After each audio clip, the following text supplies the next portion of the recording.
today we are going to start a new topic in MySQL, that is MySQL functions. Functions are actually inbuilt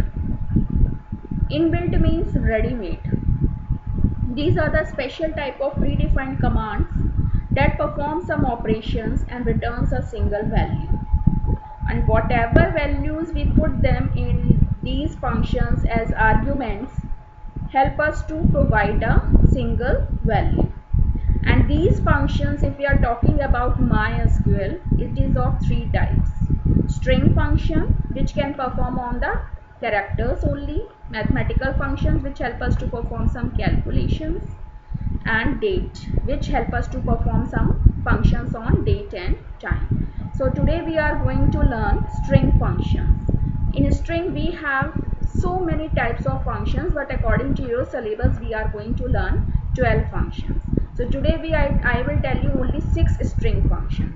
So these functions either you can perform without table or either you can implement it on a table. So यहाँ पे मैंने पहले से table दे रखी, you can see this.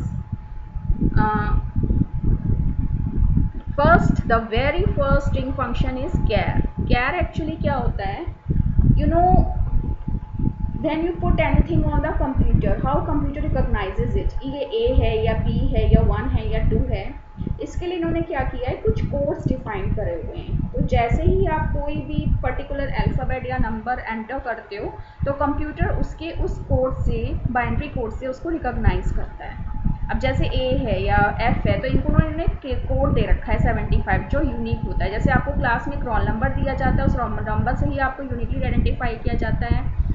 वैसे ही computers में जितने भी हम स्ट्रिंग या फंक्शंस या कैरेक्टर्स नंबर्स टाइप करते हैं वो सब कैसे रिकॉग्नाइज करता है कंप्यूटर, उनके कोड से. तो कैरेक्टर क्या काम करता है, जब भी हम कोई नंबर देंगे तो वो हमें बताएगा कि इस पर्टिकुलर नंबर पे कौन सा कैरेक्टर है. तो उसको हम किसी टेबल पे तो नहीं डाल सकते, तो इसके लिए हम इसमें इंटीजर्स देंगे. जैसे मैंने लिखा 70, 65, क्योंकि हर जितने भी हम नंबर्स हैं, सब लैंग्वेजेस हैं, इन सबको एक पर्टिकुलर कोड दिया गया न्यूमेरिक फॉर्म में, क्योंकि एक नंबर ही ऐसा है जो हमेशा यूनिकली डाटा को हमें करने में हेल्प करता है. सेलेक्ट, इसके साथ जो हम फंक्शन यूज़ करने जा रहे हैं वो है कैर, सेलेक्ट कैर. ठीक है, तो कैर एक फंक्शन है और ये मैंने कुछ इसमें वैल्यूज़ दी हैं. मुझे नहीं पता, ये मैंने अपने मन से वैल्यूज़ दी हैं. अब मैं ये देखना चाहती हूँ कि जब मैंने इन वैल्यूज़ को पुट किया तो यहाँ पे कौन से कैरेक्टर्स डिस्प्ले होंगे.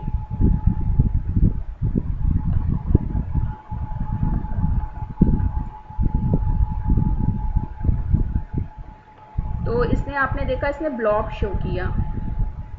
ठीक है, तो BLOB, तो मुझे लगता है कि हो सकता है BLOB इस तरह से कोई कैरेक्टर्स यहाँ पे हों. तो ये बहुत यूज़फुल नहीं है, ये सिर्फ हमें ये पता करने में हेल्प करता है कि कौन से कैरेक्टर्स किस नंबर पे हैं. अब हम एक नया फंक्शन, दूसरा फंक्शन यूज़ करने जा रहे हैं, डैट इज़ कॉनकेट. कॉनकेट आपने कई बार सुना होगा.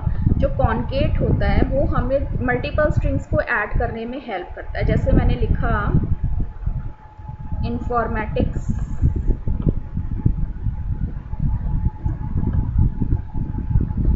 ये एक स्ट्रिंग हो गई, और एक मैंने लिखी प्रैक्टिसेस.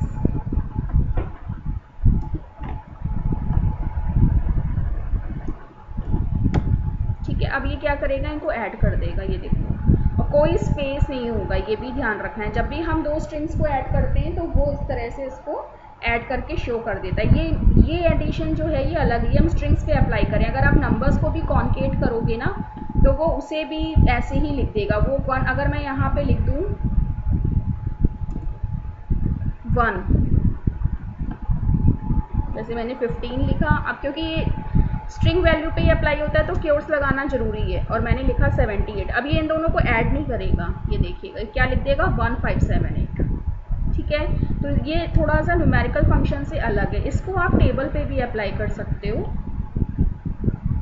जैसे मैंने ऑलरेडी एक टेबल ले रखी है, इसको मैं शो करती हूँ.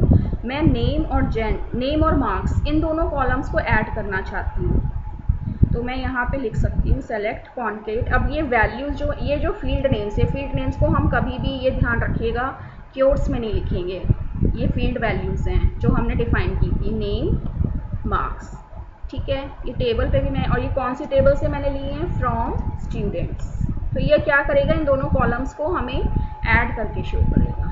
ये देखो नेम और मार्क्स सबके ऐड हो गए, इसमें नल होगा इसीलिए इसने नल शो किया है। ठीक है, तो इस तरह से आप टेबल्स पे भी अप्लाई कर सकते हो। तो ये हो गया आपका सेकंड फंक्शन, जो हमें एक नहीं, हम इसमें मल्टीपल स्ट्रिंग्स को भी ऐड, कॉलम्स को भी ऐड कर सकते हैं। जैसे मैं DOB भी ऐड कर सकती हूँ, क्योंकि ये जब भी हम इसमें कोई वैल्यू पुट करते हैं तो वो उसको उसकी तरह से ले लेता है, comma DOB, can put multiple values. ये देखो डेट ऑफ बर्थ भी ऐड होके आ गई। इस तरह से हम कर सकते हैं। अब उसके बाद है सेलेक्ट लोअर केस या एल केस। दोनों का काम क्या है, जो भी आप वैल्यूज़ हैं, अब जैसे पहले हम देख लेते हैं, ये मैंने ना नाम लिखे हुए थे, ये नेम में आप फर्स्ट लेटर देखो सबके कैपिटल है, मैं चाहती हूँ ये सारे कैपिटल में मुझे दिखें, तो इसके लिए मैंने क्या किया, एल केस। ठीक है, नेम जो इस कॉलम को मुझे कैपिटल में देखना है मैंने लिख दिया, L case, sorry lower case, ये इनको लोअर केस में करेगा, क्योंकि आप देखो ये फर्स्ट लेटर सिर्फ कैपिटल में, बाकी सब लोअर है, मैं चाहती हूँ सारे लोअर में हो जाए नेम कॉलम के, तो एल केस का मतलब है लोअर केस।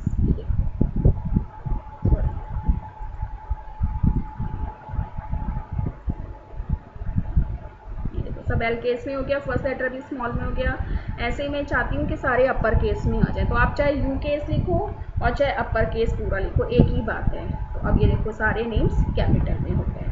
तो इस तरह से हम कर सकते। अब मैं इन सभी नेम, जितने भी नेम्स हैं उन सब की लेंथ फाइंड आउट करना चाहती हूँ, तो मैंने लिख दिया लेंथ। तो जितने भी नेम है उन सब की लेंथ आएगी, ये इंटीजर वैल्यूज़ में ही आएगी। देखो सबके नेम की लेंथ आ गई।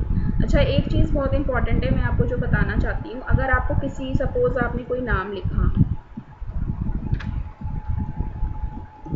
कॉमा, और अब इसमें मैंने स्पेस दे दिया,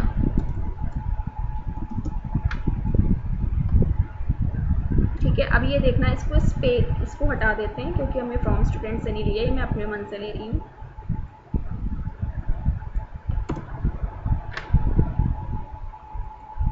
ये देखो 17 कैसे आ रही है, क्योंकि इसने इस स्पेस को भी काउंट किया है। जो भी आप इस पे स्पेसेस, सिंगल्स वगैरह डालेंगे वो सब लेगा। उसके बाद अब हमारा नेक्स्ट फंक्शन है ट्रिम। ट्रिम क्या होता है, अब जैसे मैंने यहाँ पे लिखा, ट्रिम क्या करता है, जो भी स्पेसेस आ जाते हैं, कई बार हम टाइपिंग करते हैं तो हमारे फंक्शंस आ जाते हैं, ट्रिम क्या करता है, कट करने का काम करता है। अब जैसे मैंने क्या किया, सपोज मैंने यहाँ पे लिखते समय यहाँ पे स्पेस दे दिया और यहाँ पे स्पेस दे दिया, ठीक है। अब ये क्या करेगा, इन स्पेसेस को दोनों साइड से कट कर देगा। ये देखो दोनों साइड से। और अगर मैं यहाँ पे लिख दूँ एल ट्रिम, तो ये सिर्फ लेफ्ट साइड से करेगा। और अगर मैं यहाँ पे लिख दूँ आर ट्रिम, तो आप देखना राइट साइड से करेगा। ये देखो यहाँ से स्पेस छोड़ के आ रहा है, इसने ट्रिम को राइट साइड से किया है, लेफ्ट से नहीं किया, क्योंकि मैंने राइट ट्रिम लिख दिया है। तो इस तरह से अगर आप सिर्फ ट्रिम लिखते हो तो ये क्या करेगा, स्पेस को दोनों साइड से कट कर देगा, ठीक है। देखो लेफ्ट साइड से भी कट है और राइट साइड से भी। तो इस तरह से ट्रिम का काम क्या होता है, स्पेसेस को कट करना। तो आज के लिए आपने 8 फंक्शंस पढ़े हैं, char, trim, length, L case, U case and length, और इनको आप टेबल्स पे भी अप्लाई करो।